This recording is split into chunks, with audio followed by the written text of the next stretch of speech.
Me llamo Evelyn Hall.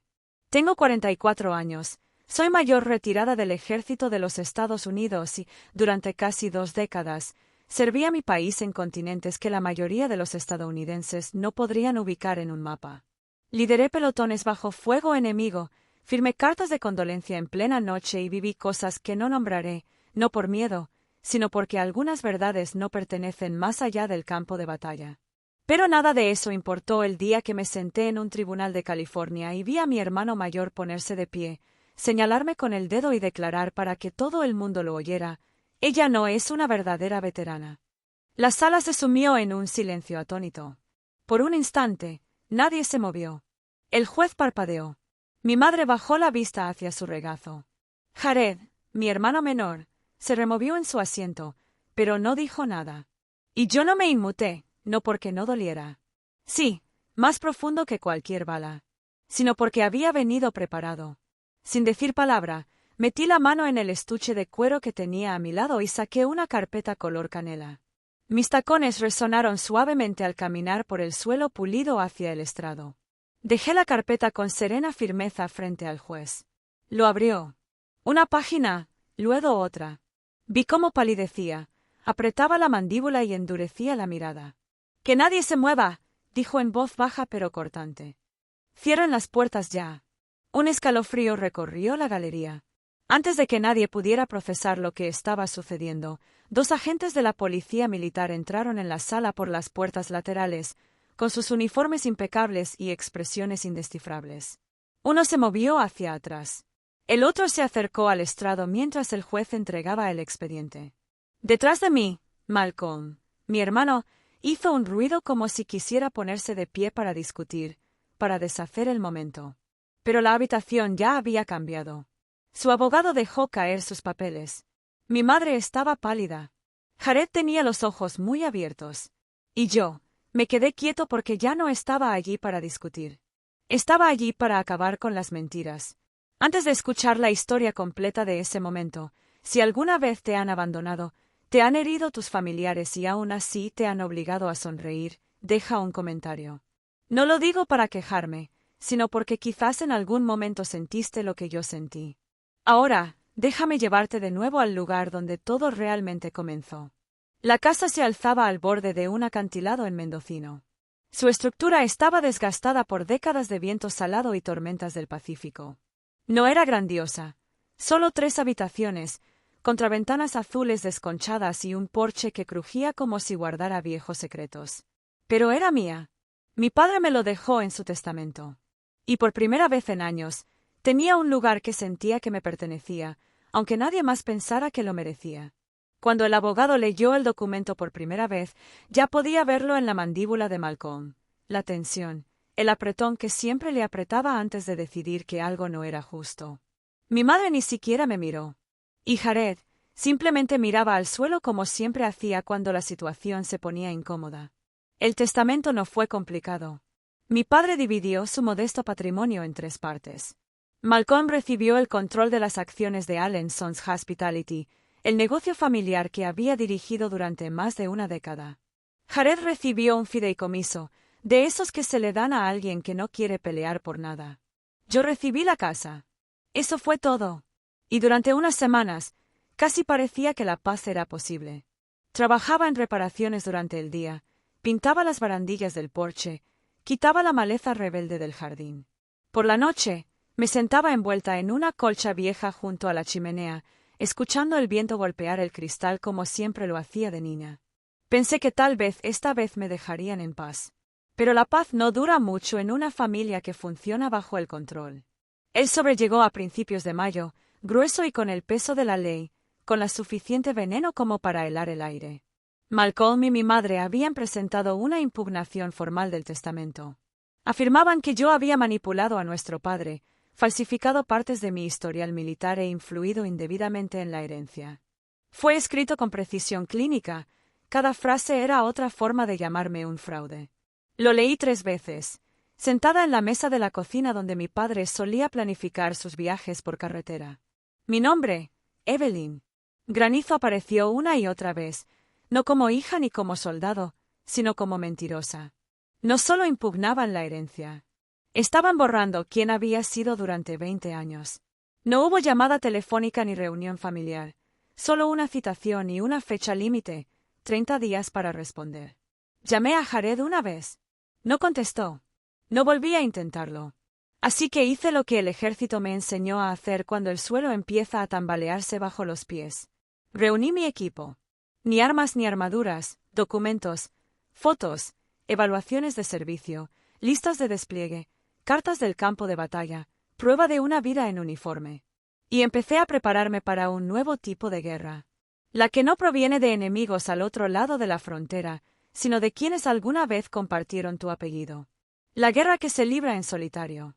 Malcolm nació en cuna de oro.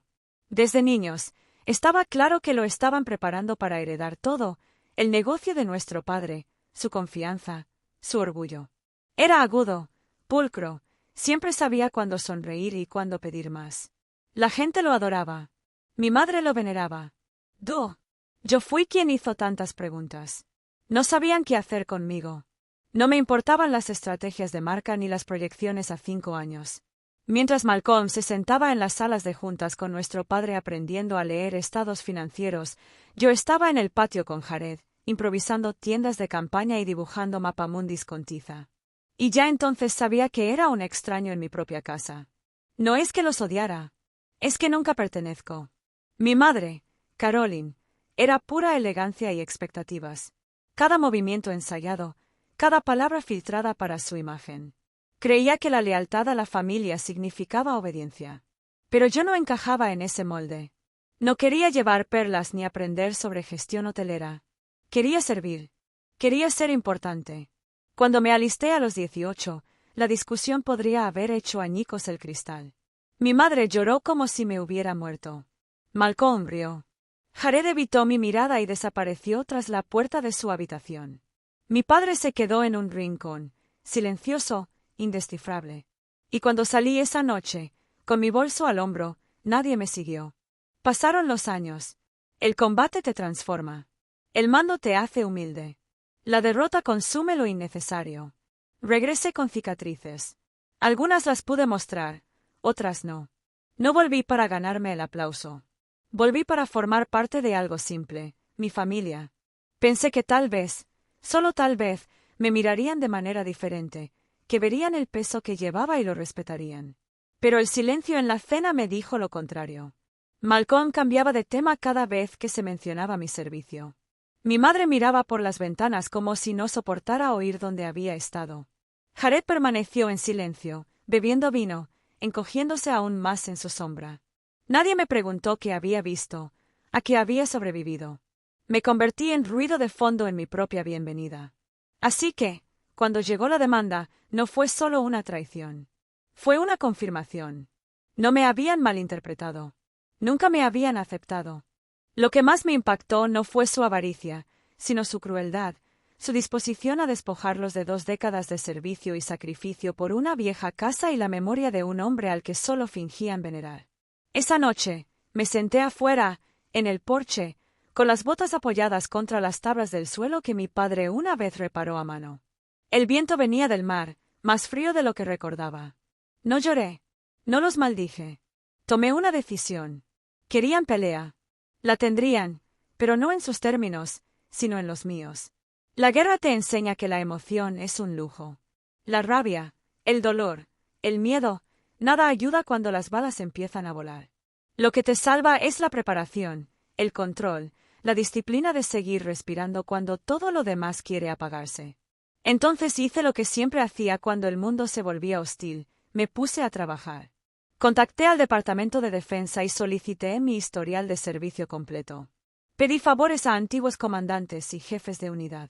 Pasé horas verificando cada despliegue, cada medalla, cada informe de lesiones. Mi hombro aún me dolía con fuerza, a veces como un recordatorio de la metralla que había traído a casa desde Kandahar. Pero el papel hablaría más fuerte que el dolor en el juicio. No solo quería defenderme, quería ser innegable. Aún así, las lagunas me inquietaban.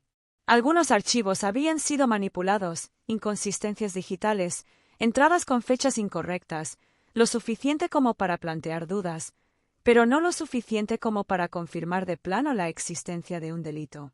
Quienquiera que haya manipulado los registros sabía lo que hacía. No fue descuidado. Fue quirúrgico, preciso, lo que significaba que alguien cercano a mí lo había hecho. Una noche tarde, estaba mirando mi computadora portátil. El brillo de la pantalla pintaba las paredes de un azul pálido, cuando apareció un mensaje en mi teléfono. 5 palabras. Sin ID de remitente, necesitamos hablar a solas. Mi corazón dio un vuelco. Era Jared. Nos encontramos la noche siguiente en el borde de los acantilados cerca de la casa, donde el mar golpeaba contra las rocas como si estuviera tratando de recordar algo. Estaba de pie con las manos metidas en los bolsillos del abrigo, la cabeza gacha y la mirada esquivando la mía. Parecía más delgado, más viejo, como si la culpa lo hubiera carcomido por dentro. No sabía hasta dónde llegarían, dijo, con la voz apenas por encima del viento. No respondí. Solo esperé. Después de un momento, sacó una pequeña unidad flash de su bolsillo y la sostuvo en alto. «Deberías ver esto». Cuando volví a casa, lo enchufé con dedos temblorosos. Lo que encontré casi me dejó sin aliento. Correos electrónicos entre Malcolm y mi madre, docenas. Discusiones sobre la alteración del testamento y el desvío de donaciones a través de cuentas falsas a mi nombre. Comunicaciones con una empresa tecnológica privada contratada para editar discretamente bases de datos militares. Borradores de comunicados de prensa de hace meses, listos para desacreditarme en cuanto se presentara la demanda. Habían construido la narrativa perfecta: Evelyn Hall, la soldado impostora, la manipuladora, la vergüenza. Y esperaban que yo cediera. No dormí esa noche. En cambio, me senté a la mesa donde mi padre una vez leyó el periódico matutino y tracé un plan propio, preciso, paciente y silencioso. Creían que me conocían, que me rompería, que desaparecería como siempre había sucedido. Pero habían subestimado lo que 2 décadas de servicio me habían enseñado. No vas a la batalla esperando misericordia. Vas listo para ganar. El día de la audiencia, el aire en el tribunal parecía artificialmente frío, como el que se bombea en búnkeres sellados antes de que ocurra algo explosivo. Llevaba un traje azul marino, no mi uniforme. No quería darles la satisfacción de pensar que me escondía tras insignias. Sin medallas ni condecoraciones, solo yo. Evelyn Hall, la mujer a la que intentaban borrar. La sala del tribunal estaba abarrotada. Los periodistas murmuraban desde el fondo de la galería.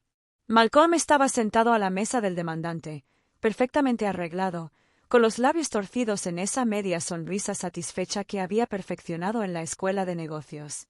Mi madre estaba sentada a su lado, con la espalda rígida y las perlas apretadas contra el cuello. No me miró. Jared estaba una fila detrás de ellos, silencioso como siempre, con las manos cruzadas con demasiada pulcritud sobre su regazo. El juez nos llamó al orden. Comenzaron los alegatos iniciales.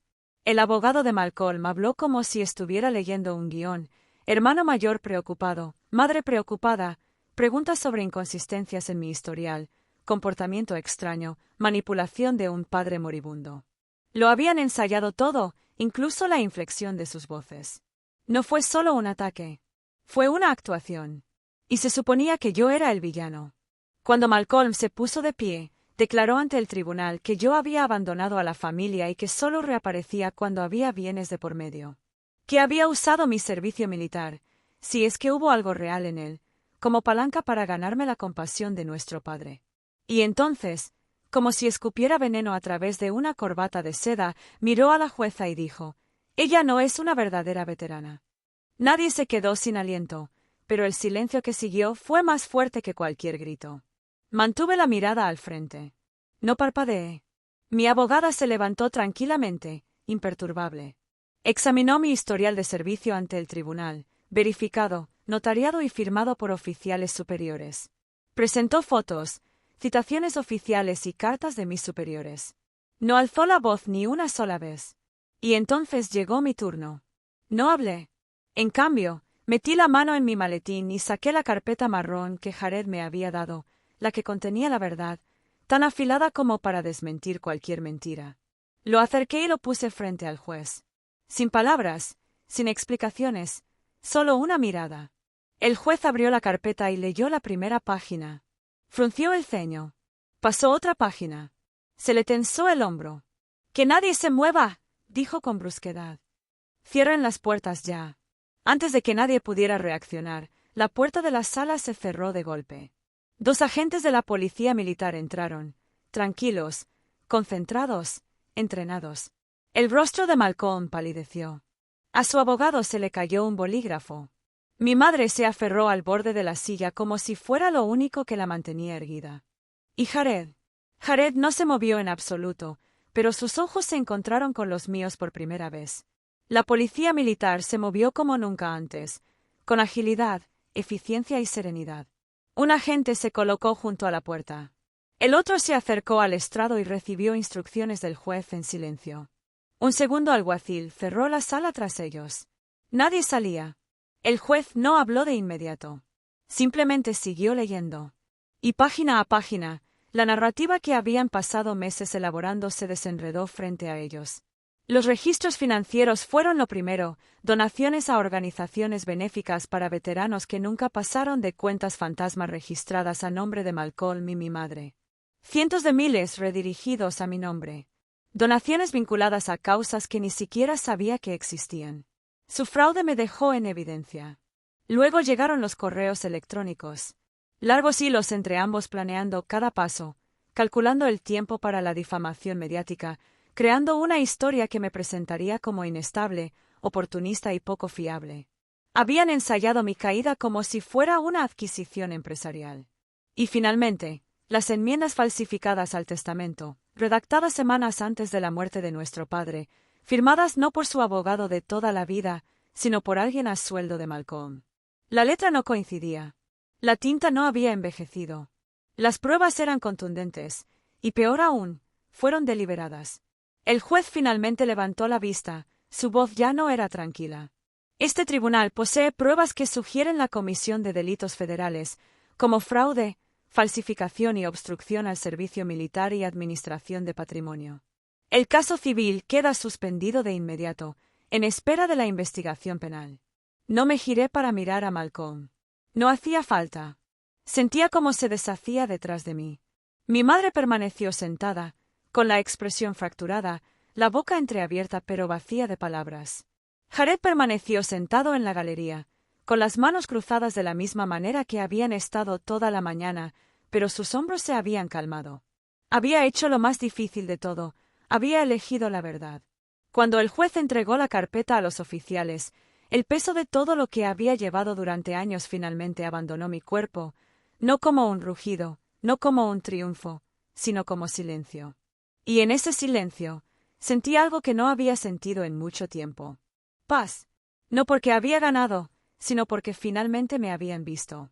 Malcolm no habló, no de inmediato. Se quedó allí sentado, parpadeando como si las luces se hubieran vuelto demasiado brillantes. Su abogado se inclinó, susurrando algo urgente, pero Malcolm pareció no oírlo. Apretó la mandíbula y apretó los puños, pero ya no quedaba fuerza en su actuación. La máscara se había roto. Mi madre seguía inmóvil. Miraba hacia adelante, paralizada, con las manos apretadas en el regazo. Observé su rostro, buscando algo, remordimiento, confusión, incluso furia, pero todo lo que vi fue vacío, el tipo de vacío que se instala cuando una narrativa cuidadosamente controlada se desmorona. El juez ordenó un receso para permitir la revisión inmediata por parte de la Fiscalía Federal. La policía militar permaneció en silencio, apostada en ambas salidas. Cuando el mazo golpeó, el sonido resonó como un último clavo que se clavaba en la tapa de algo que llevaba mucho tiempo podrido. Salí sola al pasillo. El ruido del juzgado regresó poco a poco. Tacones sobre las baldosas, el zumbido de las cámaras en el exterior, los murmullos de los periodistas reunidos cerca de las puertas. Me apoyé en la pared y solté el aire que no sabía que había estado conteniendo. Me temblaban las rodillas, no de miedo, sino de alivio. El peso de lo que había cargado empezaba a abandonarme. Y entonces oí pasos. Me giré y vi a Jared. Tenía los ojos rojos y el rostro pálido, pero caminaba hacia mí, no se escondía ni se escabullía, sino erguido y firme. Cuando llegó hasta mí, se detuvo justo antes de hablar. «Lo siento», susurró. Negué con la cabeza. «No tienes por qué serlo». Bajó la mirada y tragó saliva con dificultad. Debería haberlo hecho antes. Los dejé. Lo hiciste cuando importaba. Asintió una vez. Solo una vez, pero fue un gesto que duró años. Detrás de las puertas de la sala del tribunal, imaginé a Malcolm caminando de un lado a otro, luchando, tratando de encontrar una versión de esta historia en la que todavía saliera limpio. Me imaginé a mi madre todavía sentada perfectamente erguida, demasiado orgullosa para llorar y demasiado avergonzada para moverse. Que se sienten en él. Que sientan el silencio que una vez usaron como arma. Habían hecho la guerra a mi nombre, a mi memoria, a mi honor. Pero olvidaron una cosa, me entrenaron para la batalla. Y ya lo había ganado. No salí de ese juzgado con un trofeo. No hubo aplausos ni desfile de la victoria. Solo un cielo tranquilo sobre Mendocino y el sonido de la grava bajo mis botas mientras regresaba a la casa.